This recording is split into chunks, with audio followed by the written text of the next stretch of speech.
ಬಂದ ಪುರುಷೋತ್ತಮ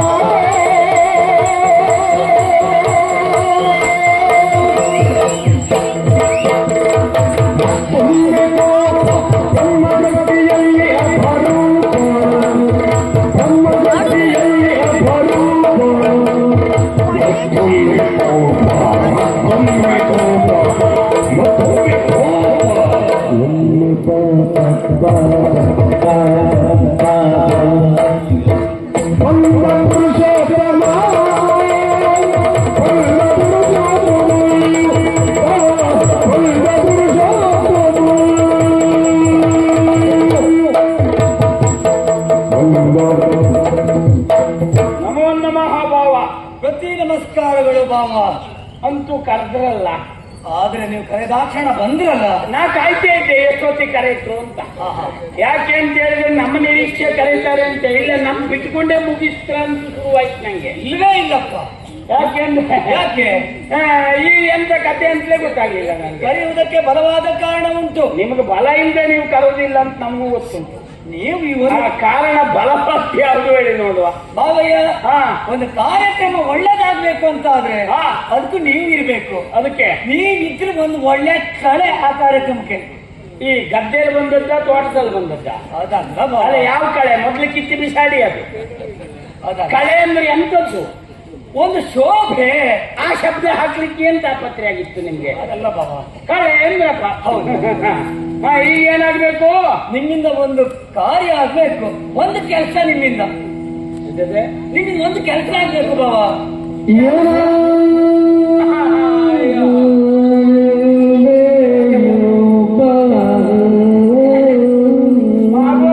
ಗಾಡಿಯಲ್ಲಿ ಯಾರು ಬಿದ್ರಿ ಈಗ? ನೀವು ದುಃಖ ಮಾಡುದು ಯಾಕೆ? ನಿಮ್ಗೆ ಅಂತ ಪ್ರಯೋಜನ ಆಗ್ಲಿಲ್ವ ಇವತ್ತು? ಯಾರು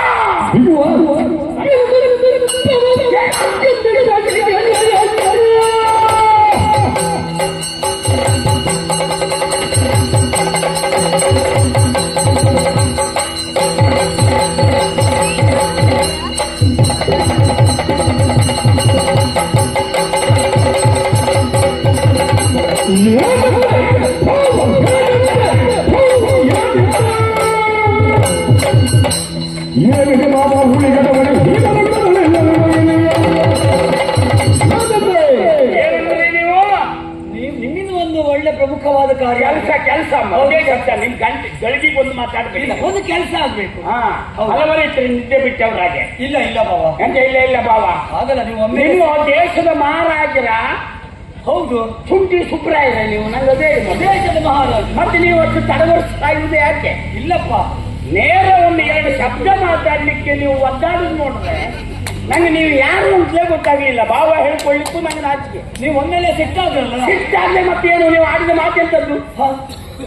ಒಂದು ಕರೆದು ಸಾರ್ವಜನಿಕ ಎಲ್ಲವರ ಮುಂದೆ ನಿಮ್ಮಿಂದ ಒಂದು ಕೆಲಸ ಆಗ್ಬೇಕು. ಕೆಲಸ ಆಗ್ಲಿಕ್ಕೆ ನಿಮ್ಮಲ್ಲಿ ಇವತ್ತು ಕೆಲಸಕ್ಕೆಲ್ಲ ಜನ ಹೋದ್ರ?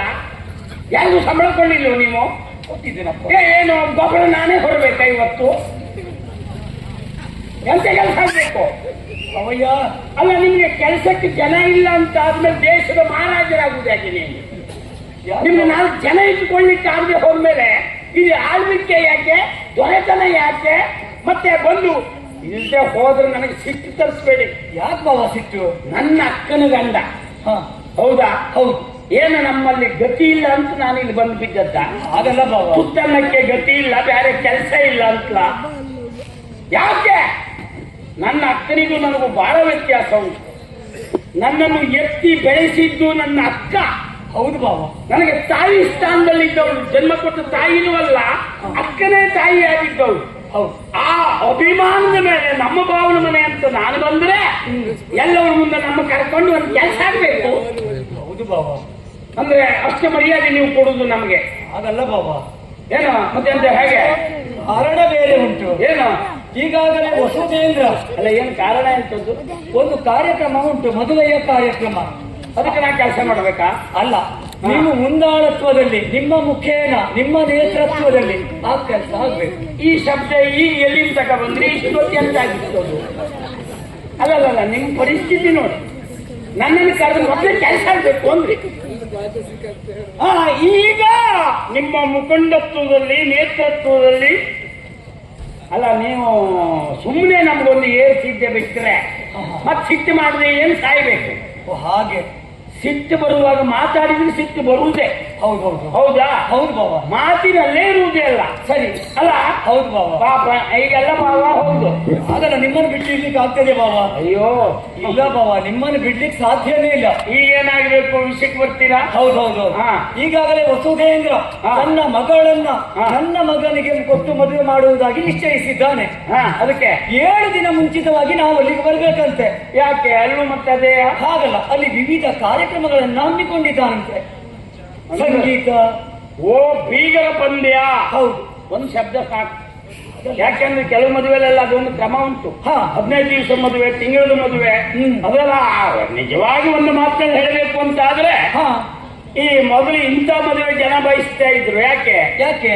ಎಷ್ಟೋ ಮನೆಯಲ್ಲಿ ಪಾಪ ಪಾತ್ರೆಯಲ್ಲೆಲ್ಲ ಹಾವು ಮಲ್ಕೊಂಡಿದ್ರೆ, ಎಲ್ಲಿ ಇಂಥ ಕಾರ್ಯಕ್ರಮ ಇದ್ರೆ ಮನೆ ಮಂದಿ ಎಲ್ಲ ಸೇರ್ಕೊಂಡು ಹೋಗಿ ಆ ಕಾರ್ಯಕ್ರಮದ ಭಾಗವಹಿಸಿದ್ರೆ 15 ದಿವಸ ಅವಧಿಗೆ ಹೋಯ್ತು ಅಂತ ಆದ್ರೆ ನಿಶ್ಚಿಂತೆ ಅಂತ ಹೇಳುವ ಜನಗಳಿದ್ರು. ಸರಿ, ಇವತ್ತಿನ ಪರಿಸ್ಥಿತಿಲೂ ಹಾಗೆ ಇದ್ದಾರೆ, ಬರ್ತಾರೆ ಅಂದ್ರೆ ಸಂತೋಷ. ಅದು ಇಲ್ಲ ಅಂತ ಆದ್ರೆ, ಆ ಕಡೆಯಿಂದ ಬೀಗರ ಪಂದ್ಯ ಉಂಟು ಅಂತ ಆದ್ರೆ ನಾವು ನಮ್ಮ ಕಡೆಯಿಂದ ಜಾಗ್ರತೆ ಮಾಡ್ಬೇಕು. ಹೌದು. ಯಾಕೆ ಅಂದ್ರೆ ನೀವು ಹೇಳಿದಾಗೆ ಸಂಗೀತ ನಾಟ್ಯ ಭಯಂಕರ ತಲೆಬಿಸಿ ಆಗುವುದು. ಹೌದಪ್ಪ. ಯಾಕೆಂದ್ರೆ ಯಾವುದು ಅಂತ ನಿರ್ಣಯ ಇಲ್ಲದೆ ಹೋದ್ರೆ ಕಷ್ಟ. ಜಾನಪದೀಯವಾಗಿ ಬಂದಂತದ್ ಕಲೆ ಆದ್ರೆ ಪ್ರಶ್ನೆ ಬೇರೆ, ಶಾಸ್ತ್ರೀಯ ಕಲೆ ಬೇರೆ. ಭರತನಾಟ್ಯವೋ ಸಂಗೀತವೋ ಎಲ್ಲ ಶಾಸ್ತ್ರೀಯ ಆದ್ರೆ ಈ ಮದುವೆ ಮನೆಯಲ್ಲಿ ಎಲ್ಲವುದಕ್ಕಿಂತಲೂ ಗಂಡಾಂತರ ಆಗುದು ಯಾವುದು ಗೊತ್ತಾ? ಯಾವುದು? ಆಚೆ ಕಡೆ ಬೀಗರು ಹಾಡ್ತಾರೆ ಅಂದ್ರೆ ಈಚೆ ಕಡೆಗೂ ಹಾಡ್ತಾರೆ. ಆ ಕಡೆ ಹಾಡಿಗೆ ಕರೆದ್ರೆ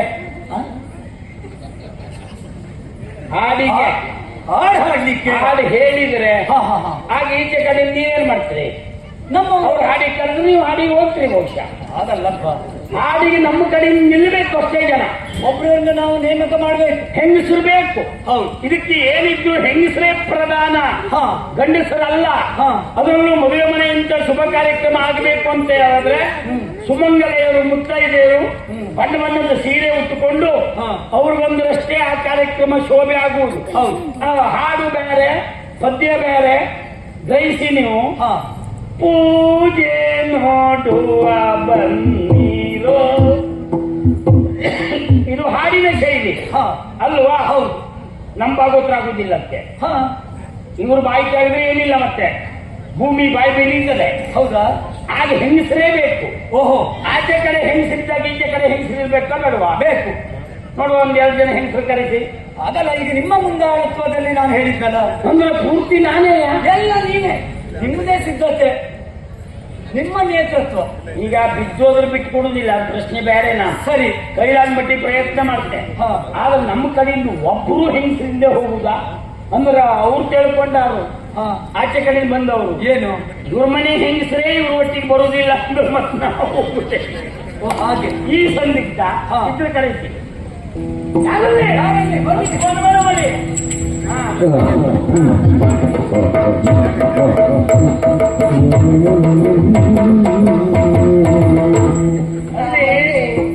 ನಾಟ್ಯ ಸ್ಪರ್ಧೆ ಅಂಗವಿಕಲರ ಸ್ಪರ್ಧೆ ಅಲ್ಲ. ಬರ್ಬೇಕಿದ್ರೆ ತೊಟ್ಟು ಕಾಲ ಹಾಕೊಂಡ್ಬಂದೆ. ಹೌದೇನೆ? ಈಗ ನೀನು ಬಂದೇ ಅಲ್ಲ? ನಾನು ಬಂದೆ ಅಲ್ಲ, ನೀನಾದ್ರೂ ಬಂದೆ, ನಮ್ ಪುಣ್ಯ. ಇಲ್ಲೇ ಹೋದ್ರೂ ಅದು ಇಲ್ಲ ನಮ್ ಗ್ರಾಹಕ. ಹೋಗ್ಲಿ, ಬಂದೆ ಅಲ್ಲ. ಆ ಕಡೆಯಿಂದ ಸ್ಪರ್ಧೆ ಆಗ್ತದೆ ಅಂತ ಆದ್ರೆ ಅದಕ್ಕೆ ಸಿದ್ಧವಾಗಿದ್ದೀಯಾ? ಸರಿ, ನಾನಿದ್ದೇನೆ. ನಾನಿದ್ದೇನೆ. ಯಾವ ಸ್ಪರ್ಧೆ ಹೇಳಿ? ಅಯ್ಯೋ, ಯಾವ್ದಾದ್ರು ಹೇಳಿ ನೀವು. ಅಯ್ಯಪ್ಪ, ಬೇಗ ಬೇಗ ಬೇಗ ಬೇಗ ಬೇಗ ಬೇಗ. ಇಲ್ಲೇ ಮಾಡುವ ಲಕ್ಷಣ ಉಂಟು ನೀವು ಹೇಳಿದ್ರೆ. ನನ್ನ ಹತ್ರ ಅಲ್ಲ, ಅಲ್ಲಿ ಯಾವುದಕ್ಕೆ ಆಹ್ವಾನಿಸ್ತಾರೆ ಅದಕ್ಕೆ ಸಿದ್ಧರಾಗಿ ಹೋಗ್ಬೇಕು. ಮೊದಲೇ ನಿರ್ಣಯ ಅಂತಲ್ಲ, ನಾಟ್ಯ ಇರಬಹುದು, ಗಾಯನ ಇರಬಹುದು, ಹಾಡಿನ ಸ್ಪರ್ಧೆ ಇರಬಹುದು, ಯಾವುದಕ್ಕಾದ್ರೂ ನಮ್ಮ ಕಡೆ ಮುತ್ತೈದೆಯೂ ನೀನೆ, ಸುಮಂಗಲಿಯೂ ನೀನೆ. ಸರಿ, ನಾಟ್ಯ ಆದ್ರೆ ನಾನೇ. ಹೌದಾ? ನನ್ನ ನಾಟ್ಯ ನೀವು ಹಿಂದೂ ನೋಡಿರ್ಬಾರ್ದು, ಮುಂದೆ ಯಾರು ಮಾಡ್ಲಿಕ್ಕೆ ಆಗ್ಬಾರ್ದು. ಆ ತರ ನಾಟ್ಯ ಮಾಡ್ತೇನೆ. ಈಗೀಗ ನಾನು ಹೆಚ್ಚಿನ ಕಾಣುತ್ತಿದ್ದದ್ದು ಅಂತದ್ದೇ. ಮತ್ತೆ ಹಿಂದೂ ಇಲ್ಲ ಅಂತ ಮುಂದೂ ಇಲ್ಲ ಅಂತದ್ದೇ ನಾವು ಕಂಡದ್ದು.